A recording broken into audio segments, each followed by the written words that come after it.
She looked straight into the camera with a soft smile, and the world stopped breathing. "I know who my dad is," Lindy said, calm, clear, and without hesitation.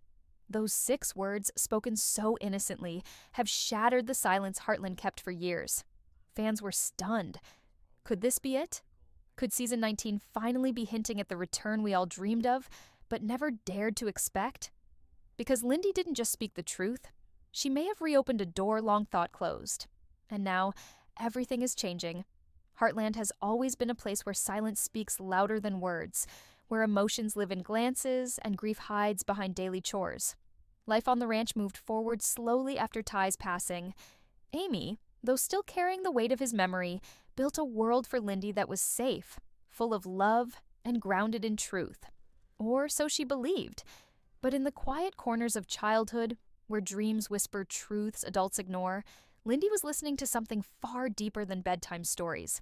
Season 19 begins not with fanfare, but with a sentence so simple, so soft, that its power lies in its stillness. "I know who my dad is." Amy froze. Her hands stilled. Her breath caught. Because those weren't just the words of a child playing pretend. They were spoken with a calm that felt old, ancient even, like they came from somewhere beyond the room. The ranch hasn't been the same since. Subtle changes ripple through the landscape. Lindy begins to draw pictures again. Horses, riders, and always a figure with a familiar jacket. Amy pretends not to see it at first, brushing it off as imagination. But the truth is harder to ignore when it looks you in the eyes with Ty's quiet strength, and speaks through your own daughter. The town has started whispering. Lou heard it from a shop owner in Hudson, someone who saw Amy staring down the long dirt road like she was waiting for someone. Jack says nothing, but his silence speaks volumes. Even the horses seem unsettled, standing still by the gates as if watching for someone they already know. Amy won't admit it out loud, but the way she keeps touching that old photo of Ty on the shelf, it's not just nostalgia. It's hope. Dangerous, powerful hope. But what if Lindy's words aren't fantasy? What if they're not the soft echoes of a child's wishful thinking, but something more? Amy has dreams again, the kind she hasn't dared have in years. Dreams where Ty isn't gone. Dreams where he rides beside her under the stars and doesn't say a word, because he doesn't have to. His eyes say it all. I never left. One morning, Amy finds Lindy out near the west pasture, staring at the hills. She's whispering something, barely audible. When Amy asks what she's doing, Lindy replies, "Telling Daddy it's okay to come home." Amy's hands tremble, because no one told Lindy about that place. No one knew that Amy and Ty used to sit there for hours, long before Lindy was born. Fans are catching on, clues are building, social media is buzzing, screenshots, trailer breakdowns, voiceovers that sound eerily like Graham Wardle's. Is Ty Borden really coming back, or is Heartland playing with emotions too raw to touch? But the bigger question isn't if he's coming, it's how. Because this isn't about a shocking return or a plot twist. This is about belief. This is about the line between grief and connection, between death and the kind of love that doesn't follow rules. And Lindy, the youngest voice in Heartland, might be the one holding the key. Ever since Lindy spoke those chillingly confident words, a strange energy has wrapped itself around Heartland.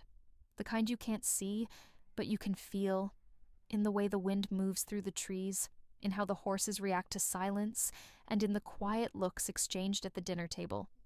Nothing is the same, yet no one wants to say it out loud. Amy tries to hold on to reality, to the routine that's anchored her through heartbreak, motherhood, and loss. She feeds the horses, checks on Spartan, teaches Lindy how to brush a mane just right, but something is always pulling at the back of her mind. Ty. Not just the memory of him, but the feeling that he's close. Closer than he's ever been since the day he died. One night, she can't sleep. The air is too still, like the ranch is holding its breath. She walks through the barn with only the moonlight guiding her. And that's when it happens. A faint scent, earthy, warm, familiar, cuts through the hay and dust. Ty's cologne. She freezes, her heart pounding. It couldn't be. It shouldn't be. But there it is, wrapping around her like a memory that refuses to fade. On a shelf tucked behind an old saddle, she finds something strange. Ty's favorite jacket, the one he used to wear on cold rides. Amy's certain she packed it away years ago. And yet, it's here, folded neatly, resting like someone left it just moments ago. Her fingers tremble as she touches it. And just below, in the thin layer of dust, a small handprint. Lindy. Amy doesn't know whether to feel terrified or comforted. When she asks Lindy about it the next morning, the child just nods and says, "Daddy told me where it was." Amy wants to push back, to explain dreams and memories and how the mind plays tricks, but she can't, because something inside her is waking up, a quiet voice that says, "Believe her." And Lindy isn't the only one acting strange. Spartan, who's grown older and more cautious, suddenly stands by the gate each morning, still, focused, as if waiting for someone to come riding up the long path from the hills. Other horses stop grazing and stare in the same direction. Even the barn cats pause, alert and unafraid, like they know someone is coming. Lou notices the change too. One night after dinner, she corners Amy in the kitchen, her voice sharp with concern. "You've been quiet," she says. "Too quiet. Are you okay?" Amy tries to lie. "Just tired." But Lou doesn't buy it. "This isn't just about you anymore," she says. "It's about Lindy. You have to make sure she understands what's real and what's not." Amy wants to scream, because what is real anymore? She hasn't told anyone about the dreams, or how, in one of them, she wasn't just seeing Ty, she was riding beside him, wind in her hair, his hand reaching for hers. Not like a ghost, not like a trick, but real, solid, familiar. And the strangest part? When she woke up, her pillow smelled like the mountains, just like when they used to camp together. She tries to brush it off as grief, old wounds bleeding through sleep. But then Lindy shows her a new drawing. This one is different. A rider on a dark horse, wearing Ty's jacket, a woman standing near the barn, a child between them. Amy stares in disbelief. It's her dream, every detail, every shape, sketched out by Lindy's small, steady hand. "I saw it too," Lindy says. "Last night." The weight of it crashes down on Amy. She's not alone in this. Something is happening, and whether it's love, loss, faith, or fate, it's drawing them towards something neither of them understands, but both of them feel in their bones. Meanwhile, fans are spiraling into speculation. Could Graham Wardle really return? Is Ty alive? Did he fake his death? Is there another explanation? Heartland has always been rooted in reality, in horses, healing, and hard truths. But now the lines are blurring. A child's voice has cracked open the past, and now, no one, not even Amy, knows what's coming next. But they feel it.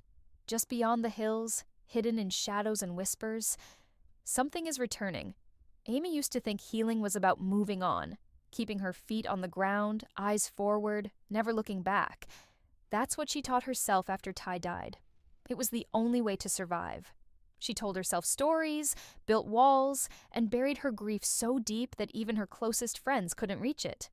But now, because of Lindy's words, those walls are cracking, and through the cracks, something is breaking through. Not pain, but hope.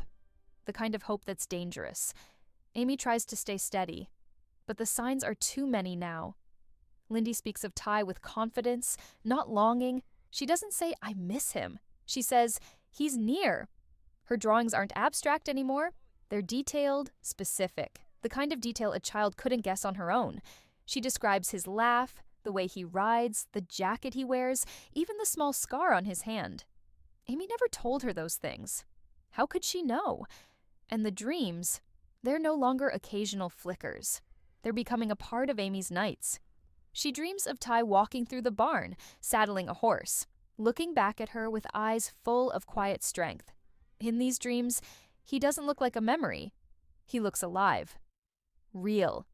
Amy wakes up shaken, her hands gripping the sheets, her heart pounding like it did in the early days of their love. But how can a dream feel more real than waking? She doesn't dare tell the others. Not Lou, who worries too much. Not Tim, who would shut it down as nonsense.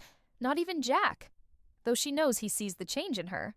He watches her like he used to when she was a teenager, quiet, patient, waiting for her to speak first. One afternoon, Jack finally breaks the silence. "You've got that look in your eyes," he says. "What look?" Amy asks. "The kind that sees something the rest of us can't." Amy swallows hard. She doesn't answer, but Jack just nods. He's seen enough seasons on this ranch to know that not everything can be explained. He tells her, "When your grandma died, I still heard her in the barn sometimes. Smelled her perfume. Dreams aren't just dreams, Amy. Sometimes they're doors." Amy doesn't argue, because that's what it feels like. A door creaking open, one she's afraid to walk through, but even more afraid to ignore. Meanwhile, Lindy keeps waiting. Every morning, she walks to the edge of the field and whispers to the wind. She says she's sending messages. Amy finally asks, "What do you say to him?" Lindy replies without hesitation, "I tell him it's okay now, that you're ready too." Amy's breath catches. She didn't realize how tightly she had been holding on, not to Ty's memory, but to the belief that he was truly gone. And then something else happens. It starts with a knock at the door. A stranger, a traveler, weathered by the road, looking like he's seen too much and said too little. He holds out an item wrapped in cloth. "I was in the mountains," he says. "Found this near an old cave. It had a name inside." Amy unwraps it slowly. Her hands tremble as the cloth falls away. It's Ty's wristwatch, the same one he wore every day, the one that vanished the day he died. She stares at it, unable to breathe. Lindy steps beside her and whispers, "It's his." Amy doesn't know what to say. The man shrugs, says he felt drawn to bring it here, that he didn't know why, only that it felt like the right place. After he leaves, Amy just sits in silence, holding the watch like it's a heartbeat, like it's a message, like it means more than just time. Because maybe time isn't as final as she thought. The next day, Lindy draws again. A doorway, one side glowing, the other shadowed. Ty stands on the glowing side, Lindy on the shadowed, their hands almost touching. "It's the place between," Lindy says. "He told me he's waiting there until we're ready." Amy tries to breathe, but it's like the world is shifting under her feet. She begins to feel it, the truth creeping closer, not as an answer, but as a presence, in the rustling of the trees, in the way the barn creaks late at night, in the way Spartan lifts his head and stares toward the hills for no reason. The air feels thicker now, the wind feels warmer, the shadows feel alive. And Amy, who once swore never to believe in what can't be proven, is standing at the edge of something impossible. Maybe Lindy isn't dreaming. Maybe Ty never really left.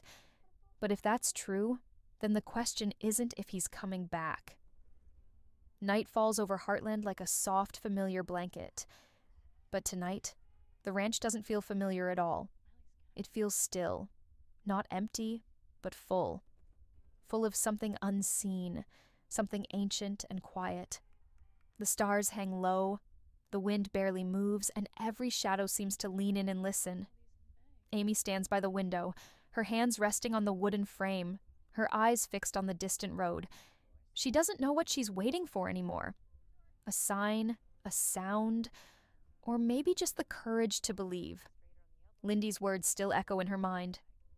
Tonight the gate will open. At the time, Amy smiled. But now with the silence pressing in around her, that sentence pulses in her chest like a heartbeat. And then it happens. A sound, software distant, but unmistakable. Hoofbeats. Amy's breath catches. She opens the front door and steps onto the porch. The cold bites at her skin, but she doesn't feel it. Her eyes scan the tree line, the road beyond it, and there, like a dream wrapped in darkness, a rider emerges. He moves slowly, purposefully, as if drawn by something invisible. The horse is tall, strong, and dark as night. The rider wears a jacket that's too familiar. Amy's heart races, her legs trembling beneath her. She grips the porch railing, eyes wide, breath frozen. Lindy appears at her side, silent, calm. "That's him," she whispers, but Amy doesn't speak. She can't, because every part of her wants to believe. Every fiber in her body screams his name. Ty. The horse stops at the gate. The rider lifts his head. It's not Ty? Not exactly. A rough beard, tired eyes. This man is older, worn by life. But the jacket is real. The watch on his wrist is real. And something in his gaze holds the weight of someone who has known pain, loss, and something else. A truth too heavy to carry alone. I'm sorry, he says softly. I didn't know who else to come to. He holds out a small package. The wristwatch. The one that disappeared the day Ty died. Amy takes it with shaking hands. Her eyes fill with tears. Lindy touches it gently and nods. It's his. Amy whispers, "Thank you." But she's not thanking the stranger. She's thanking the man who somehow, across time and silence, left her a piece of himself. That night, Amy places the watch beside her bed. She holds Lindy close, and for the first time in years, she sleeps without fear. No dreams, no voices, just peace. Because now she doesn't need to ask if Ty is coming back. She knows. In some way, through memory, through love, through the eyes of their child, he already has. And as the wind rises over Heartland once more, it doesn't bring sorrow. It brings something else. Faith.